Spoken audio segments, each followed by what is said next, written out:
your financial firefighter, Mark Oshiro, and today what I want to talk about is what strategy should I use when I invest in real estate. So before we get started, let me remind you, I do work for the Honolulu Fire Department. I do work for RE/MAX Honolulu. All the ideas, topics discussed on this channel are of my own. I'm not a financial advisor. I'm just here to hopefully help you get started in your out-of-state real estate investing journey. So remember, please like, subscribe, comment, let me know how I'm doing. I want to continue to grow this channel and reach more people and help them get started. So there is a lot of ways to invest in real estate. And sometimes I think that can be the handcuff for a lot of people, is because there's so many different strategies, so many ways to get into real estate investing that people are trying to chase 5 squirrels at one time, right? They're trying to do too many things and they lose focus on one specific strategy or task. And as Charlie Munger, who everybody knows who Warren Buffett is for investing. Not a lot of people know his partner Charlie Munger, but Charlie Munger says to focus on one investment strategy or focus on something to build your wealth, and then after try to diversify to preserve your wealth. So in the beginning you want to focus on one thing and become good at that. Build your wealth with one strategy, and then you can use different strategies to diversify, because what you're going to find out is real estate, it is a challenging game. It is hard. And if you're trying to do too many things, you're not going to be focused on one specific strategy, and that may actually slow down your progress. So for me, I'm a buy and hold investor. I still have a W-2 job, so that takes up a lot of my time also. So for me, I'm a buy and hold investor, where I feel it's a way to build my wealth portfolio, but at the same time, it's not as hands-on, or it doesn't take as much work as some of these other strategies. So there is other strategies, and I speak to many, many different individuals who are doing these other strategies. So I want to give you my input and my advice on what I think, or how I think these strategies can be helpful, and what maybe some of the drawbacks may be. The first strategy that I want to talk about is the BRRRR, or the BRRRR strategy. So this strategy has been around for a very, very long time, but it's gotten a lot of popularity recently, and it's picked up a very catchy name. So the BRRRR strategy is very, very popular right now.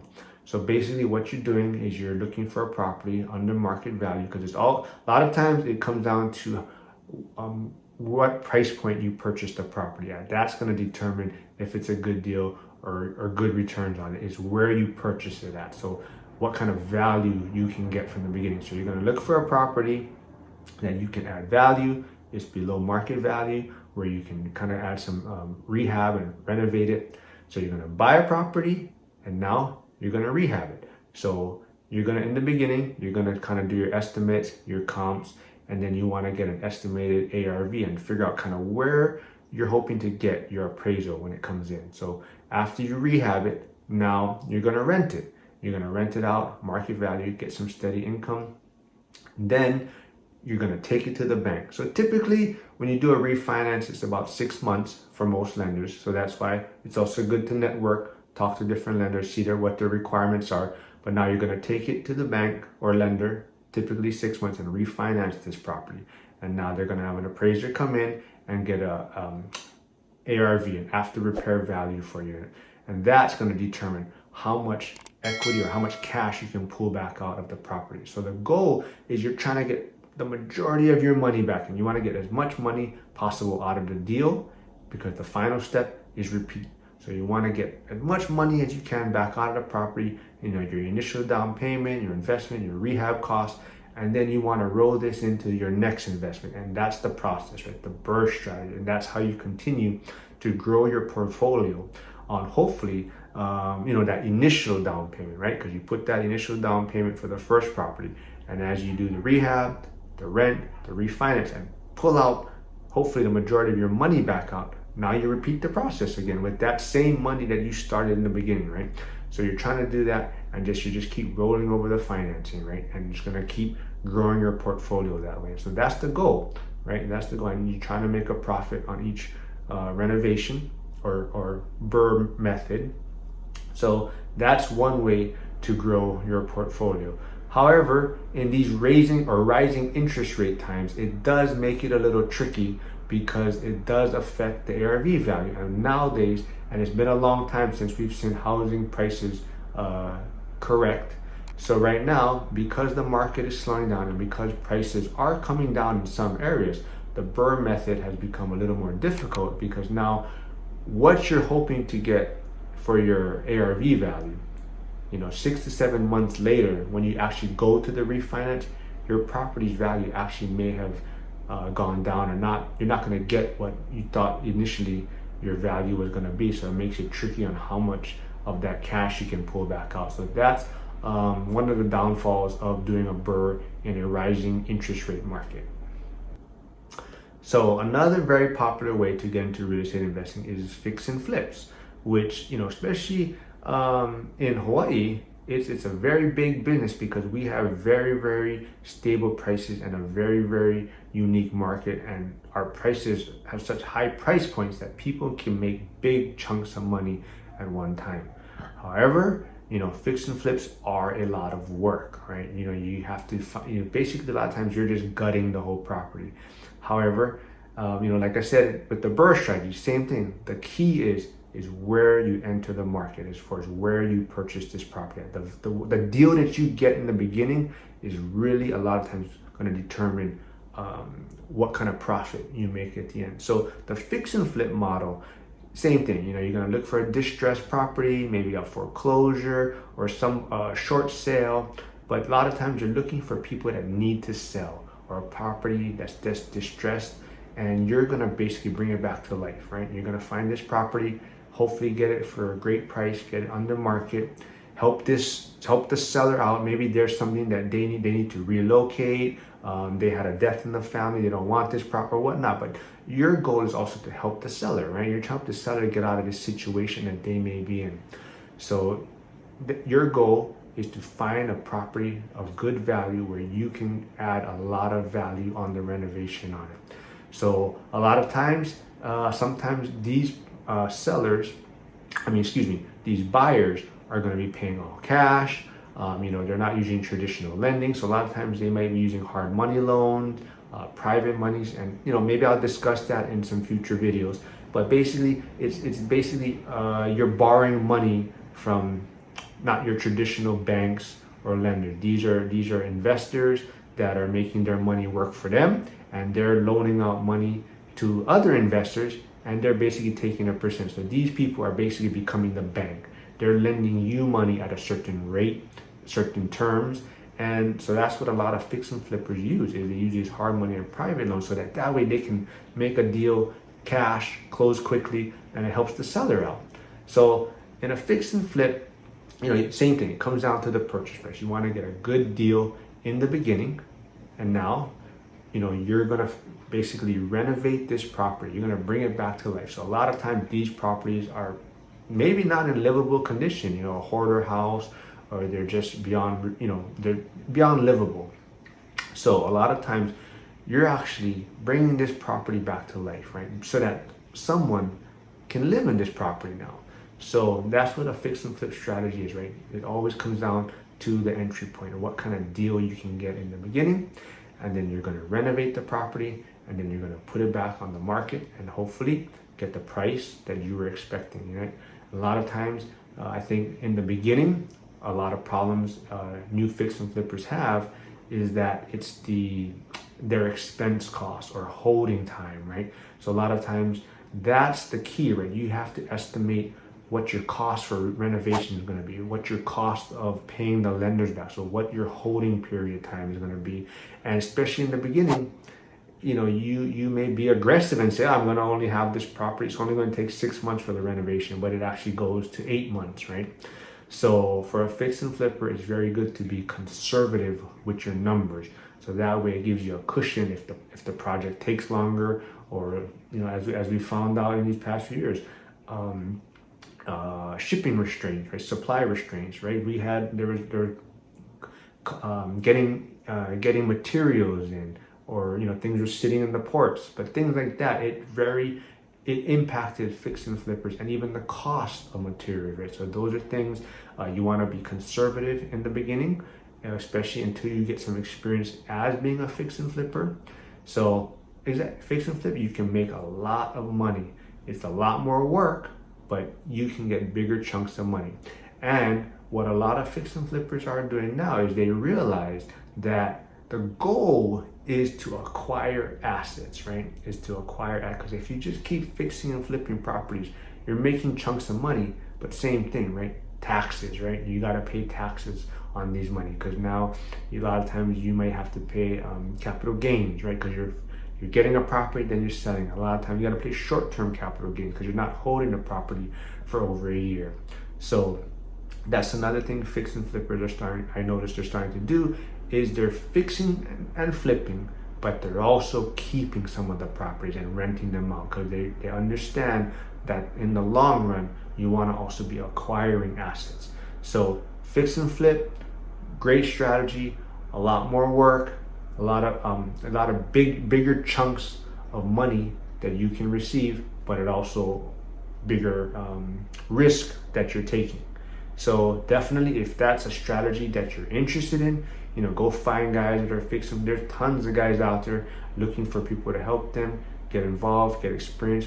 But remember, you got to bring value to these people, right? These people are willing to probably help you and give you advice, but you also got to be bringing some value to them, whether it's being an investor or whether it's being boots on the ground for them, doing some certain type of labor or work. But like I said, you got to bring value. But that's a great strategy and a great way to get into the real estate business.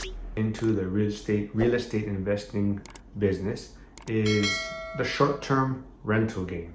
So, me living in Honolulu, Hawaii, I have to say that we probably have some of the strictest requirements for short-term rentals in the country. So we are a very popular destination for short-term rentals, but at the same time, we have some of the highest restrictions. So that's something you have to consider. Is if you're interested in going into the short-term rental market, you really have to know your area as far as what their regulations are, because that could change things in a heartbeat, right? So I think that's something that is affecting a lot of investors out there today. The short-term rental market was super big during the pandemic.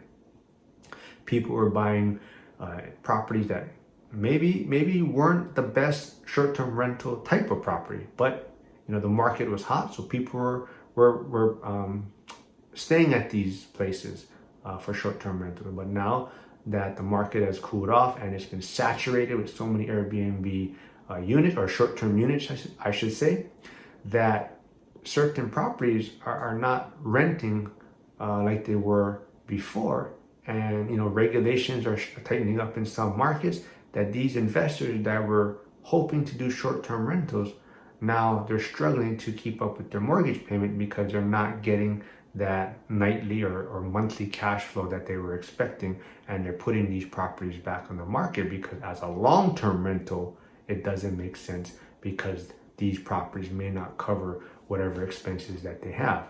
So that's something you need to consider if you're going to get into the short-term rental business or for real estate investing, is that you really have to know your market and what their regulations are. And also another important thing is you want to make sure that your property is a short-term rental, like attractive property, that it's not just this property that you gotta be, hey, you know what, I'm going to convert it to a short-term rental because the market is so hot. No, make sure if you're going to go into the short-term rental business, understand that market, understand what listings attract the most customers, right? Especially something on the water, especially in Hawaii. If you have a short-term rental that's on the water, that thing is going to be a gold mine, right? So know your market, know what type of properties, short-term rentals work well. What type of property, what is it? Is it a certain bedroom count? What type of furniture is in there? What type of amenities? But that's very important to be successful in the short-term rental market. And another way people are getting into the short-term rental market without even owning a property is the short-term rental arbitrage. So same thing, right? You got to know your market, but the key is you have to find that landlord or homeowner that is trying to rent out their property and that is willing to allow you to sublease it. So basically what you're going to do is a lot of times you're going to go look in certain markets, maybe go to a short-term rental site and see what properties are always being booked, right? What is popular. Then you go on to like a rental site and check out that area and see what properties are for rent that are maybe similar or close to those short-term rental markets. And then you're going to reach out to those landlords that are trying to rent this property, and you're going to be upfront with them. Say, hey, I am willing to rent your property. I will sign a lease, and then I will give you a little bit extra than probably what you're asking for. But are you willing to allow me to short-term rental your property, right? So basically, the landlord is getting your guarantee of maybe a 1-year lease or 2-year lease, but he's going to also be making a little bit more than he traditionally would. But he's also going to let you sublet his property as a short-term rental. So that's how people are getting into the business. They're doing a lot of the work because they're the ones handling the Airbnb or the short-term rental reservations, cleaning and whatnot, and they have their own system in place, and they don't even own the property. So it's all about the arbitrage, right? You may be paying the landlord a certain amount. You have to make sure what you're renting it out for, the vacancy, the occupancy rate, that's going to be a certain amount above that to cover all your expenses, to cover your rent to the landlord, and the arbitrage, that's your profit, right? So that's how a lot of people are getting in the short-term rental game without even owning a property, a short-term rental arbitrage. So like I said, the key though is you just got to reach out. You got to find that landlord is willing to allow you to sublet his property. And a lot of times, a lot of people, what the incentive also is that person's going to make a little bit more money. Also, they may now get kind of a rehabbed property, right? So a lot of these short-term rental arbitrage investors are going to have to make the property look a certain way as far as furniture, amenities and whatnot. That might be also an incentive that if you're gonna, let's say you sign a 2-3 year lease with the landlord and say, at the end of the lease though, whatever improvements or whatever, it'll be left, the furniture, the upgrade, whatnot, it might be just left there. So that is also another incentive that some of these short-term rental arbitrage people are presenting to the landlord to make it more enticing for them. So now, very, very similar to the short-term rental market is midterm rentals now. So that is something that a lot of markets who maybe do have very, very strict regulation on short-term rental, people are switching over to more of a midterm rental where you're looking at travel nurses, you're looking at corporate rentals. So like businesses that might have their employees have to go work in a certain market for 6 months or whatnot, or construction workers.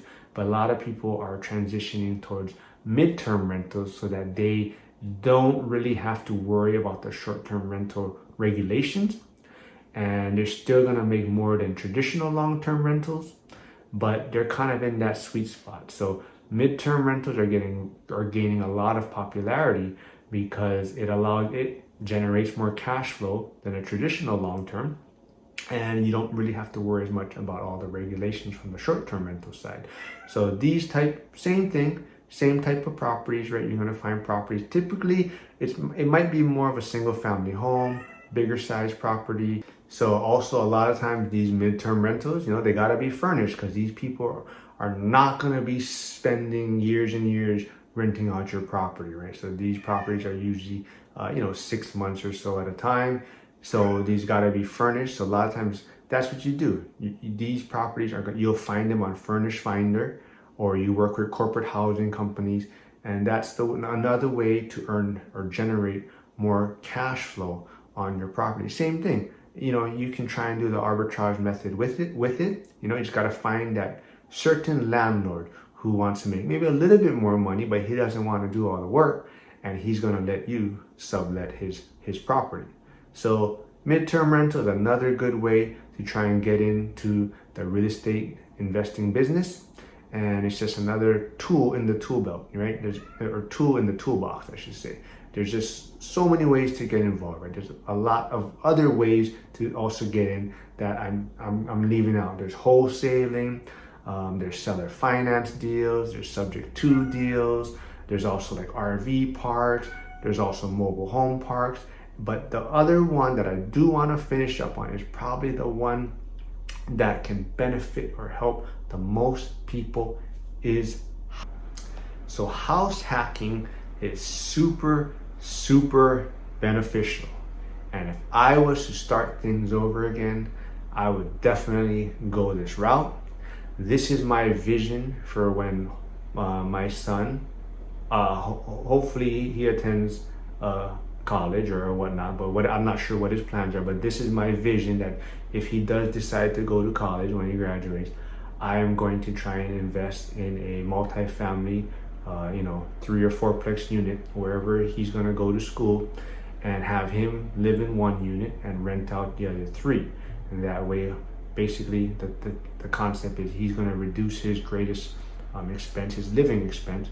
He should be living free, probably going to make some cash flow, but he also learns how to manage the property. So that is my vision. I don't know if it's going to happen, but that is what I'm looking for down the road. Is whatever school or wherever he may live at the time, I'm going to try and invest in a triplex, quadplex, have him live in one unit, him learn the management side of it, the real estate side of it, but also basically reduce his greatest living expense. So that is the key with house hacking.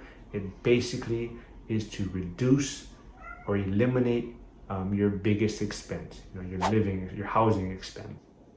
So I know a lot of people are going to say, oh, what about a duplex, right? Or just a single family home? Those are still a good way to start. However, even if you, especially in Hawaii, if you were to get a duplex, it'll help lower your cost of living, but it probably won't eliminate it, right? If you only had 2 units, one person renting out one side, definitely it would reduce your expenses, but it wouldn't eliminate it, right? Triplex would also get you, really close to eliminating and maybe even generating a little bit of cash flow. But the key is the quadplex. The quadplex is that multifamily size that is going to eliminate your living expense, and you should probably generate some cash flow. So that's the key with the quadplex. And when you stay under 5 units or more, you can get traditional owner-occupied lending, so you can get the best rates, the lowest down payments. So that's also the very important thing to consider when trying to get started, and if you want to consider house hacking. So for me, if I was to start over again, I definitely would have looked for a quadplex. And I understand not every market has these type of properties. So like I said, even in Hawaii, I would find it challenging to find this type of property in the areas that I'd want to live in, or as far as be close to my family or my job, where I work. So for me, finding that type of property can be challenging. You can also maybe rent out by the room, right? You can get a bigger house, rent out by the room. But definitely, this is what I would have done if I was starting over. And I understand people are like, oh, I don't want to live next to other people or have, you know what? When you go to college and you dorm, you have people next door, right?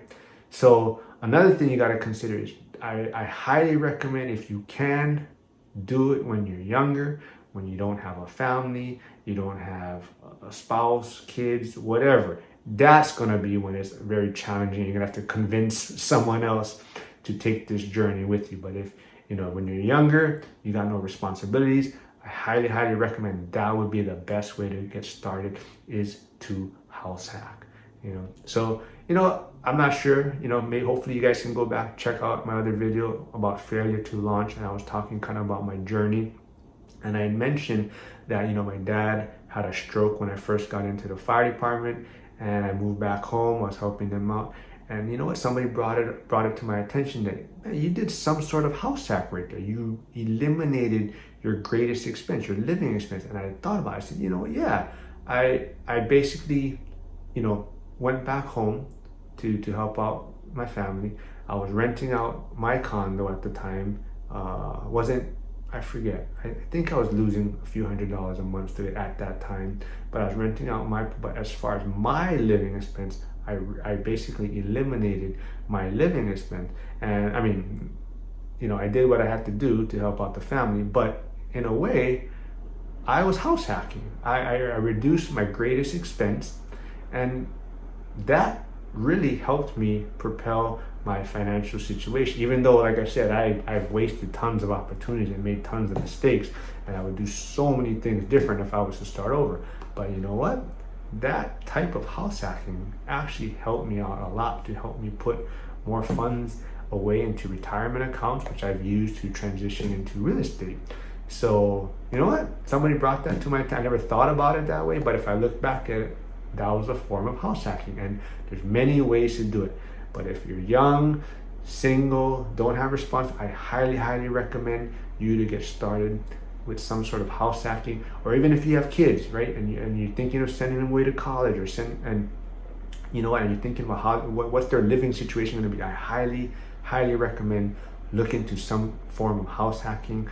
And that's a way to build your wealth, eliminate their expenses, their living expenses, and it also gets you in the real estate game. So house hacking, that's the one thing that I would do differently if I was starting over, is I would start off with some sort of multifamily unit or a property where I could rent by the room. But that's a way to build great wealth, is if you can reduce your biggest expense while you're generating cash flow, right? So highly recommend that. So hopefully this has been helpful. Hopefully I've kind of covered the main areas or ideas that you can get into the real estate investing journey. Like I said, I primarily buy and hold. As my portfolio grows, I definitely do want to look into other avenues. Definitely look into maybe doing some BRRRR methods, doing some maybe short-term rental investments. But for me personally, I want to get my portfolio to a certain point, and then I'm going to branch off and maybe diversify it into something else where if I take a loss, it's not going to affect me too much because I'm generating a certain amount of cash flow on my portfolio already. So hopefully this has been helpful. So remember, please, hit the like button. Please subscribe, comment. I love hearing any comments from you folks. Let me know how I'm doing, maybe what topics you want me to cover. But yes, trust the process. And until my next video, keep looking for those deals.